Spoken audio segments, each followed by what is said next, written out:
প্রিয় শিক্ষার্থীরা, আসসালামু আলাইকুম। আমি গাজী সুমন প্রিয়া, তোমাদের সবাইকে সিপিএসসিএম অনলাইন ক্লাসে স্বাগতম। আশা করি তোমরা সবাই সুস্থ আছো। আজকে আমি তোমাদেরকে ষষ্ঠ শ্রেণীর বিজ্ঞান বিষয়ের ষষ্ঠ অধ্যায় সম্পর্কে আলোচনা করব। তোমাদের এই অধ্যায়ে সংবেদী অঙ্গ নিয়ে আলোচনা করা হয়েছে। আমি আজকে এই অধ্যায়ের কিছুটা অংশ তোমাদের সাথে আলোচনা করব। সংবেদী অঙ্গ বলতে আমরা কি বুঝি? প্রথমে সংবেদী অঙ্গগুলো সম্পর্কে আমরা জানার চেষ্টা করি। সংবেদী অঙ্গ হলো যে অঙ্গগুলো বাইরের পরিবেশ থেকে বিভিন্ন ধরনের অনুভূতি, কাজ গ্রহণ করতে সক্ষম বা গ্রহণ করে এবং সেটা পরবর্তীতে আমাদের মস্তিষ্কে পৌঁছে দেয় এবং পরবর্তীতে মস্তিষ্ক আবার সেটা নিয়ন্ত্রণ করে থাকে। সেই অঙ্গগুলোকে বলা হয় সংবেদী অঙ্গ। যেমন আমি যদি তোমাদেরকে একটু উদাহরণ বলি, যে আমরা যখন রাস্তা পার হই, তখন বাইরে থেকে যখন বা রাস্তার দূর থেকে যখন কোনো গাড়ি আসে, তখন আমাদের চোখ সেই গাড়িটাকে দেখে, পরবর্তীতে সেটা আমাদের মস্তিষ্কে প্রেরণ করে এবং আমাদের মস্তিষ্ক তখন আমাদের শরীরে আবার সিগন্যাল পাঠায় বা আমাদের শরীরকে নিয়ন্ত্রণ করে যে এখন গাড়ি আসছে, আমরা এখন রাস্তা পার হতে পারবো না। তো এরকম আমাদের আরও কিছু সংবেদী অঙ্গ আছে, যেমন হচ্ছে আমি একটার কথা বললাম চোখ, তাছাড়া আছে কান, তারপর হচ্ছে যে জিভ, আমাদের হচ্ছে যে ত্বক, তারপর হচ্ছে জিহ্বা। এই সব কিছু দিয়েই আমরা কোনো না কোনো কাজ করে থাকি। যেমন কানের মাধ্যমেও আমরা শুনতে পারি যে একটি গাড়ি আসছে বা তার হর্নটা আমরা শুনতে পারি, সেটা আমাদের কান আমাদের সেই হর্নটাকে আমাদের মস্তিষ্কে পৌঁছায় এবং সেখান থেকে আবার আমাদেরকে সতর্ক হওয়ার জন্য মস্তিষ্ক আমাদেরকে নিয়ন্ত্রণ করে। তো এগুলি হচ্ছে সংবেদী অঙ্গ। অর্থাৎ সংবেদী অঙ্গগুলা বিভিন্ন ধরনের সংবাদ আমাদের মস্তিষ্কে প্রেরণ করে এবং মস্তিষ্ক সেই অনুযায়ী আমাদের দেহকে নিয়ন্ত্রণ করে থাকে। আবার এটাও আমরা বলতে পারি যে আমাদের শরীরের ভেতরের যে পরিবেশ আছে, শরীরের ভেতরের পরিবেশের সাথে আমাদের বাইরের পরিবেশের সাথে একটা সম্পর্ক স্থাপনের জন্য যে অঙ্গগুলি কাজ করে থাকে, সেগুলি হচ্ছে সংবেদী অঙ্গ। এখন আজকে আমি তোমাদেরকে যে 5 ধরনের সংবেদী অঙ্গ আছে, তার মধ্যে একটি অঙ্গ নিয়ে আজকে আমি তোমাদের সাথে আলোচনা করব, সেটি হচ্ছে চোখ। তো চোখ আমরা জানি, আমরা চোখের মাধ্যমে দেখতে পারি, ঠিক আছে, এবং আমাদের এক জোড়া মানে দুটি চোখ থাকে। তো এটি হচ্ছে মস্তিষ্কের, আমাদের যে মস্তিষ্কের গঠন আছে সেখানে দুটি কোটর আছে।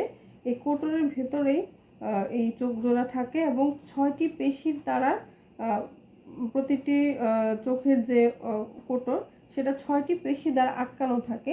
এই পেশিগুলোর মাধ্যমেই আমরা হচ্ছে যে আমাদের অক্ষিগোলক বা চোখকে নাড়াচাড়া করতে পারি।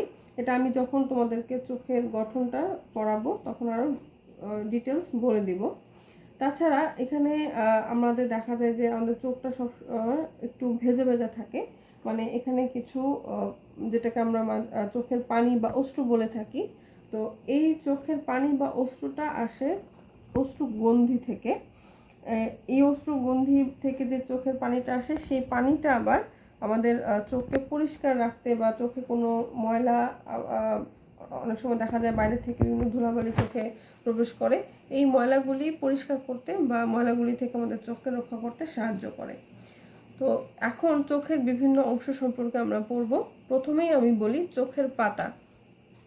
চোখের পাতা বলতে আমরা চোখের যে বাইরের যে অংশটা, যেটাকে আমরা বন্ধ বা খুলতে পারি, ঠিক আছে, মানে বন্ধ বা খোলা, যেটা আমরা বাইরের যে কোনো কিছু থেকে চোখকে রক্ষা করার জন্য যেটাকে আমরা খুলতে বা বন্ধ করতে পারি, সেটি হচ্ছে চোখের পাতা। অর্থাৎ চোখের বাইরের ধুলাবালি থেকে বা বাইরের বিভিন্ন জিনিস থেকে চোখকে এই চোখের পাতা রক্ষা করে থাকে। বা এই চোখের আমরা যে অশ্রুর যেটা বললাম, এটাও হচ্ছে চোখের পাতারই একটা অংশ। এরপরে আছে কনজাংটিভা। কনজাংটিভা হচ্ছে চোখের পাতার ভেতরে এবং চোখের যে মেন আমাদের প্রধান যে অংশ অক্ষিগোলক, এই অক্ষিগোলকের সবচেয়ে বাইরের যে অংশ পাতলা একটা পর্দা, এই পর্দাটাকে বলা হয় কনজাংটিভা। অর্থাৎ এই চোখের ভেতরের অংশটা এই কনজাংটিভা নামক পাতলা পর্দা দ্বারা আবৃত থাকে এবং এটাও হচ্ছে বাইরের বিভিন্ন আঘাত থেকে চোখকে রক্ষা করে থাকে। তাহলে আমরা এখানে যে চোখের পাতা এবং কনজাংটিভার কথা বললাম, এটুকুকে আমরা চোখের বাইরের অংশ বলতে পারি। এখন আমরা যাব এর ভেতরের অংশ। আমি এখানে একটা চিত্র এঁকে দেখানোর চেষ্টা করেছি তোমাদেরকে। এই চিত্রে আমি চোখের ভেতরের যে অংশ আছে, চোখের ভেতরের অংশ যেটা অক্ষিগোলক থেকে দিয়ে শুরু, এই অংশটুকুকে দেখানোর চেষ্টা করেছি। এই অক্ষিগোলকের 3টি স্তর রয়েছে এবং এটি গোলাকার বলের মতো একটা অংশ। এটা আমরা সবাই মোটামুটি চোখের আকৃতি সম্পর্কে সবারই ছোট কম বেশি ধারণা আছে। তো আমরা নর্মালি জানি সেটাকে বাইরে থেকে অনেকটা গোলাকার আকৃতি বা বলের মতো দেখায়। তো এই যে গোলাকার আকৃতি বা অক্ষিগোলক, এটির 3টি স্তর রয়েছে। প্রথমে সবার বাইরে যেটি আছে সেটি হচ্ছে স্ক্লেরা।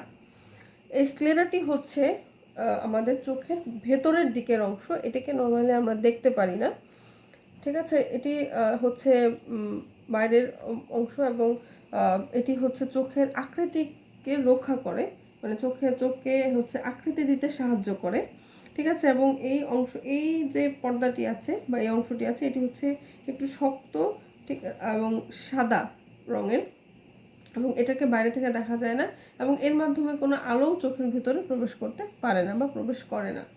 এরপরে আছে স্ক্লেরারে আরেকটি অংশ আছে, সেটি হচ্ছে কর্নিয়া। কর্নিয়া হচ্ছে স্ক্লেরার ঠিক সামনের অংশ। আমি এখানে দেখানোর চেষ্টা করেছি। এটা যদি স্ক্লেরা হয়ে থাকে, এই স্ক্লেরা থেকে এই অংশটুকু এসে এই যে সামনে যে অংশটুকু তৈরি হয়েছে, এটাকে বলা হয় কর্নিয়া। এবং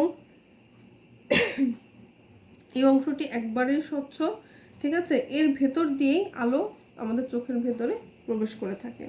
তার মানে পেছনের অংশটি হচ্ছে স্ক্লেরা এবং স্ক্লেরার যে সামনের অংশটি আছে সেটিকে বলা হয় কর্নিয়া, এবং এর মাধ্যমে আলো আমাদের চোখের ভেতরে প্রবেশ করে থাকে।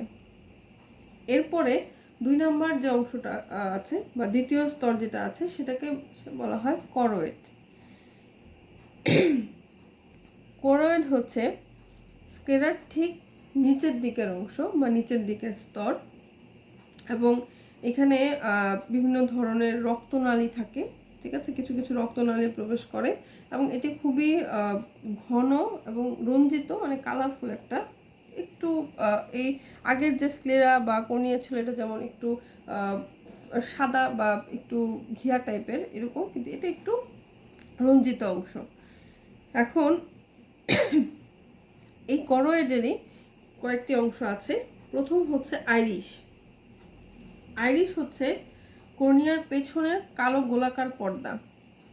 এটাকে যদি আমরা কর্নিয়া চিন্তা করি, ঠিক আছে, এই যে এই দুই পাশে দেখা যাচ্ছে, এই দুই পাশে এই দুইটাকে বলা হয় আইরিশ, এবং এটা হচ্ছে কালো গোলাকার পর্দা। আমরা অনেক সময় আমাদের চোখটাকে ক্যামেরার সাথে তুলনা করে থাকি, কারণ এই যে কর্নিয়া, এটা হচ্ছে কালো পর্দা পেছনের দিকের অংশ এবং কর্নিয়াটাতে আছে এই সামনের দিকে আছে পাতলা সাদা অংশ। তো এই দুটোই হচ্ছে অনেকটা ক্যামেরার মতো, এবং এখানে একটা লেন্সও আছে।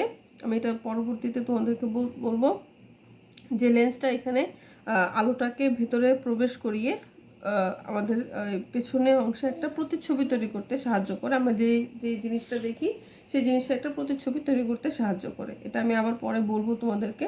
তো আইরিশটা হচ্ছে এই কর্নিয়ার পেছনে কালো গোলাকার পর্দা, এই যে দুই পাশের দুইটা কালো গোলাকার পর্দা, এবং আইরিশ পেশি দিয়েই এটি তৈরি। এই আইরিশের মধ্যে আবার একটি গোলাকার ছোট ছিদ্র থাকে, এই ছিদ্রটাকে বলা হয় পিউপিল। এই পিউপিলটা আইরিশ পেশি দিয়ে তৈরি, ঠিক আছে। এবং আমরা অনেক সময় চোখের মণি বলি, যেটাকে অনেকেই বলে যে চোখের মণিতে ময়লা পড়েছে বা কোনো একটা সমস্যা তৈরি হয়েছে, তো এইটাকেই বলা হয়, এই পিউপিলটাকেই বলা হয় চোখের মণি, এবং এটি হচ্ছে আইরিশের ঠিক মাঝখানের অংশ, ছিদ্র। এটাকে যদি আমরা আইরিশ চিন্তা করি, এই যে এটা লেন্স, এই লেন্সের ঠিক আগে এইখানে একটা ছিদ্র থাকে, এই ছিদ্র দিয়ে প্রথম আলো কর্নিয়াতে প্রবেশ করে, কর্নিয়া থেকে তারপরে এই পিউপিল দিয়ে আলো ভেতরে প্রবেশ করে, এবং এটা হচ্ছে আইরিশ, যেটা আইরিশটা হচ্ছে সংকুচিত প্রসারিত হতে পারে। তার মানে আইরিশ সংকোচন প্রসারণের মাধ্যমে এই পিউপিলকে ছোট বড় করতে পারে, মানে আলো কম এবং বেশি প্রবেশ করানোর জন্য পিউপিলটা কাজ করে থাকে, এবং এই পিউপিলের ছিদ্রটাকে ছোট এবং বড় করতে সাহায্য করে আইরিশ আইরিশ পেশির মাধ্যমে। এরপরে আছে লেন্স। লেন্স হচ্ছে এটাকে যদি আমি এখানে যদি ছোট্ট একটা যদি এটাকে পিউপিল হিসেবে চিন্তা করি, ঠিক আছে, এর পরের যে অংশটা দ্বি উত্তল, আমরা এটাকে বলবো লেন্স। এই লেন্সের কাজ হচ্ছে, লেন্স তোমরা পরবর্তীতে আরেকটু বড় ক্লাসে উঠলে তখন লেন্স সম্পর্কে পড়বে। তবে এখন আমি ছোট করে তোমাদেরকে বলে রাখি, লেন্সের ভেতরে আলোর প্রতিসরণ ঘটে। মানে হচ্ছে আলো যখন প্রবেশ করে তখন আমাদের চোখের ভেতর দিয়ে নর্মালি আলোর দুটি প্রক্রিয়া আছে, একটা হচ্ছে প্রতিফলন আর একটা হচ্ছে প্রতিসরণ। প্রতিফলন হচ্ছে সেটা ফিরে আসবে, আর প্রতিসরণ হচ্ছে সেটা ভেতর তুমি কোনো একটা জায়গায় আলো পড়লে সেটা ভেতরে চলে যাবে। যেমন কোনো বস্তুর উপরে যদি আলো পড়ে, সেই আলোটা ওই বস্তু থেকে আমাদের চোখের ভেতর দিয়ে লেন্সের মাধ্যমে প্রথমে কর্নিয়া, তারপরে পিউপিল, তারপর লেন্সের মাধ্যমে একদম ভেতরে রেটিনাতে চলে যায়, এবং সেইখানে তুমি যে বস্তুটা দেখছো সেই বস্তুর একটা প্রতিচ্ছবি তৈরি করে। এই প্রতিচ্ছবিটাই পরবর্তীতে আবার আমাদের মস্তিষ্কে যায়, এবং সেখানে মস্তিষ্কে আমরা ওটা একটা সংবাদের মতো যায় যে আমরা এই জিনিসটা দেখছি। তখন মস্তিষ্ক আমাদেরকে নিয়ন্ত্রণ করে যে ওই জিনিসটা দেখার পর আমাদেরকে কি করতে হবে। ঠিক আছে, যেমন আমরা যদি একটি গাড়ি দেখি, যে গাড়িটা আসছে, তখন গাড়ির উপরে যে আলোটা পড়বে সেই আলোটা প্রথমে কর্নিয়া, তারপরে পিউপিলের মাধ্যমে এই লেন্সের মধ্য দিয়ে, ঠিক আছে, প্রতিসরণের প্রক্রিয়ার মাধ্যমে লেন্সের মধ্য দিয়ে এই রেটিনাতে পৌঁছায়, এবং রেটিনাতে একটা প্রতিচ্ছবি তৈরি হয়। মানে আমরা সামনে একটা গাড়ি আসছে, এই গাড়ির একটা প্রতিচ্ছবি তৈরি হয়। তখন এই প্রতিচ্ছবি থেকেই পরবর্তীতে এই মেসেজটা আমাদের মস্তিষ্কে যায়, এবং আমাদের মস্তিষ্ক আমাদের শরীরের অন্যান্য পেশিকে তখন নিয়ন্ত্রণ করে যে এখন গাড়ি আসতেছে, আমরা রাস্তা পার হতে পারবো না, বা আমাকে এখন যেখানে স্থির হয়ে দাঁড়িয়ে থাকতে হবে। তো এইটা গেল হচ্ছে লেন্সের কাজ। আমরা করোয়েডের অংশটুকু বললাম, সেখানে আইরিশ পড়েছি, পিউপিল পড়েছি, লেন্স পড়েছি। এরপরের যে অংশটা সেটা হচ্ছে রেটিনা। আমি এখানে আবার দেখিয়ে দিচ্ছি তোমাদেরকে। এই যে পরের যে অংশটা আছে এটা হচ্ছে রেটিনা। প্রথমে এটা হচ্ছে পেছনের দিকে স্ক্লেরা, তারপরে সেখান থেকে সামনে আসছে কর্নিয়া, কর্নিয়ার পরে হচ্ছে পিউপিল, পিউপিলের পরে হচ্ছে এখানে একটা দ্বিউত্তল লেন্স, হ্যাঁ, এবং লেন্সের পেছনে এই অংশটা হচ্ছে রেটিনা। এখন রেটিনার সম্পর্কে আমি যদি বলি, তাহলে সেখানে বলতে হবে যে এটি সবচেয়ে ভেতরের অংশ, একটা অক্ষিগোলকের সবচেয়ে ভেতরের অংশ, এবং এটি আলোক সংবেদী স্তর। তার মানে আলোক সংবেদী বলতে হচ্ছে যে আমরা ওই ভেতরে যে আলোটা কর্নিয়া এবং পিউপিলের মাধ্যমে আলোটা সরাসরি রেটিনাতে পৌঁছায়, এবং সেখানেই এই প্রতিচ্ছবিটা তৈরি হয়। তার মানে এটা হচ্ছে আলোর প্রতি সংবেদী। ঠিক আছে, তো এই ছিল রেটিনা। এবং রেটিনাতে দুটো অংশ থাকে, সেটা একটাকে বলা হয় রড, একটাকে বলা হয় কোন। দুটি অংশ থাকে। এখানে এত ডিটেলস বা ভেতরে দেখানো সম্ভব হয়নি। ঠিক আছে, তো পরবর্তীতে আরও আমরা ওটা ডিটেলস পড়বো। এগুলো ছিল চোখের অংশ। এবং হচ্ছে যে চোখের লেন্স সম্পর্কে যদি আমি দুটো আমি বলেছি, এটা দ্বিউত্তল, মানে দুদিকে এটাকে যদি আমি একটা লেন্স চিন্তা করি, ঠিক আছে, এটার দ্বিউত্তল, মানে এই দিকে হচ্ছে সরু এবং এইদিকে হচ্ছে মোটা, দ্বিউত্তল। এই এই এটা দুটি অংশে বিভক্ত থাকে। ঠিক আছে, এই অংশগুলোকে বলা হয় প্রকোষ্ঠ। এর সামনের যে অংশটা থাকে সেই অংশে জলীয় মানে সেটা হচ্ছে জলীয় অংশ, আর পেছনের দিকে যে অংশটা থাকে সেটার মধ্যে জেলির মতো একটা তরল পদার্থ থাকে।